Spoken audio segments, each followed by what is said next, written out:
For most of my life, I believed being useful was the same as being loved. No one ever said it outright, but the pattern was clear. When I was needed, I was welcomed. When I was convenient, I was included. And when I stopped being either, I slowly disappeared from people's thoughts until they needed me again. I didn't resent it. At least, not at first. I told myself this was what motherhood looked like, what being a good woman meant, what sacrifice was supposed to feel like. I learned early that usefulness kept the peace. It avoided conflict. It made people smile. It kept doors open. So I made myself useful. I married young, to a man who loved ambition more than responsibility. When he left, he didn't take much with him, just his clothes, his dreams, and his promises. He left me with a 7-year-old son and a life that suddenly required strength. I didn't know I had. I worked double shifts, cleaned offices at night, served coffee during the day. I learned how to stretch meals, how to mend clothes, how to pretend exhaustion was normal. I learned how to smile when my son asked why other kids had fathers at school events. I told him it was okay. I told myself it was enough. I became useful.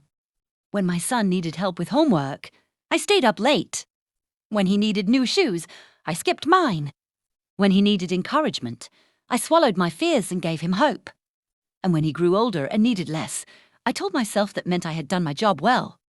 But something strange happens when you build your entire identity around being needed. When the need disappears, so do you. After my son married Chloe, I noticed the shift almost immediately. Visits became shorter. Phone calls became transactional. Conversations were no longer about my life, but about what I could offer. Could I watch their dog? Could I store some boxes? Could I lend a little money, just until payday? I always said yes. Saying no felt cruel, ungrateful, unmotherly, and very faithful. I would stop being invited. When I retired at 65, people congratulated me. They said I'd earned my rest. They said I should enjoy the quiet.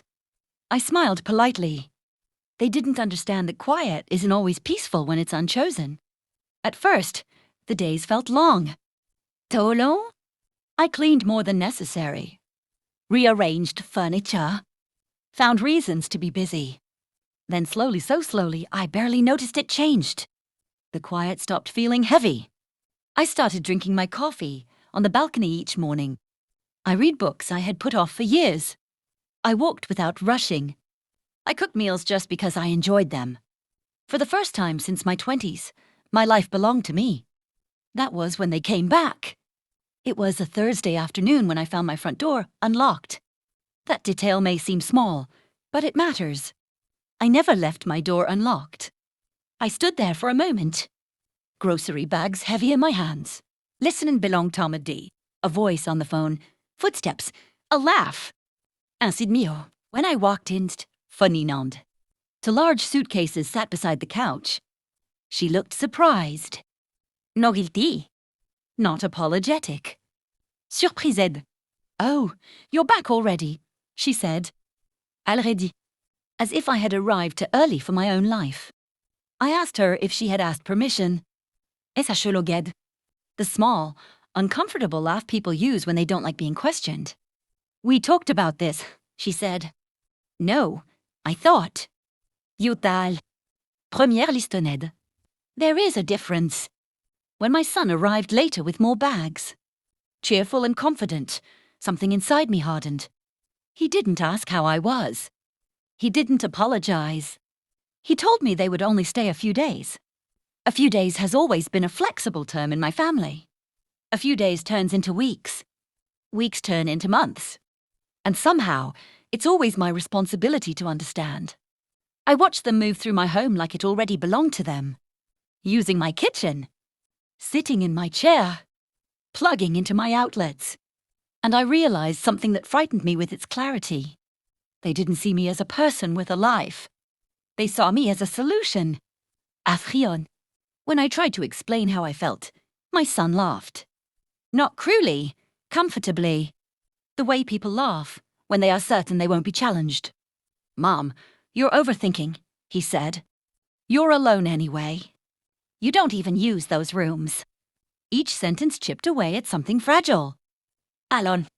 As if solitude was a flaw. As if my peace was emptiness. As if my life only had meaning when it was being consumed by others. That night, I didn't sleep. I lay awake, listening to unfamiliar footsteps in my hallway. The sound of drawers opening. Water running in my bathroom. Mi bathroom. I thought about all the years I had swallowed discomfort. To keep others comfortable. All the times I had said yes when my body begged for rest. I thought about my friend Serena, who had passed away the year before. She once told me, quietly, I spent my life being needed. I don't know if I was ever known. That sentence came back to me with painful clarity. In the morning, I made a decision. I didn't raise my voice. I didn't argue. I didn't justify myself. I told them they could not stay. My son looked at me like I had betrayed him. Chloe looked offended. They listed reasons: money, convenience, family. They reminded me of everything I had done for them, as if my past sacrifices were debts I still owed. I listened quietly. Then I said something I had never said before. I don't exist to make your life easier. The room went silent. They left that afternoon. Not peacefully. No kindlei. My son didn't hug me goodbye. For days afterward, I questioned myself. Was I selfish? Old? Unloving? Those questions haunted me at night. But something else happened too. Première slept. Deeply, fully, without tension in my chest. The quiet butitim, it felt tirned. In the weeks that followed, the phone calls stopped. At first, the silence hurt. Then it taught me something. I had confused presence with obligation.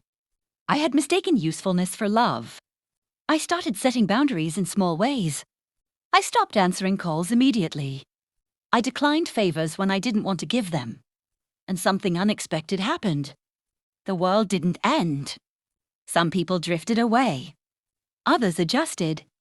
And I slowly, carefully began to feel like myself again. I learned that peace is not loud. It doesn't announce itself. It simply arrives when you stop abandoning yourself. I didn't lose my family that day. I lost a role that was killing me. And in its place, I gained something I had never allowed myself to have before. A life that didn't need justification. A home that was truly mine. And a quiet that finally felt like freedom,